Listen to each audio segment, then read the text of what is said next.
Well, if one of your goals for the new year is to give back and do more good in the community, one man from Maple Grove could provide some inspiration. Richard Bahr's book, Those People, The True Character of the Homeless, shares the stories of people that he has met and helped over the years.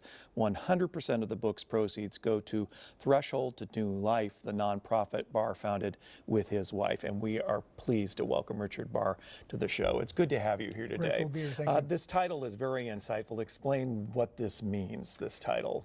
I think that's the way that a lot of us see them, and I think the way that I did too is that they're just those people. And it's a way to, it tends to dehumanize people, I think, when we do that. And we often do that to the homeless as we dehumanize them.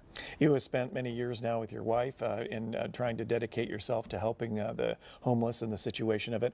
What would you have us know? What are some of these stories that you would share with us today?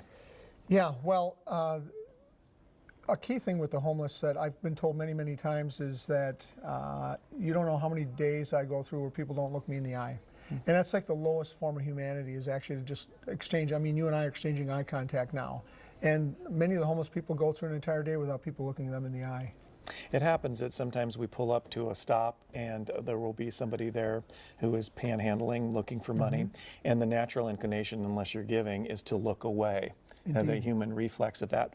What would you say to do rather than ignore the panhandler? What's your recommendation? Funny you would mention that. I put an appendix in the book about that because it's such a key question. But the cliff notes of that would be to have a plan. If you're not okay giving cash or money or things like that, you can have gift cards, you can have socks, you can have small snack items or things like that. But the key thing is to have a plan. If you encounter panhandlers frequently enough, have a bit of a plan to be able to engage with them. And then what else can people do? This is a very a community that is filled with good, spirited volunteers. What would be some opportunities of value? So there's a lot of opportunities. Every homeless shelter has sign-up opportunities if you go to their website. We also do too for the work that we do, so you can connect on my website.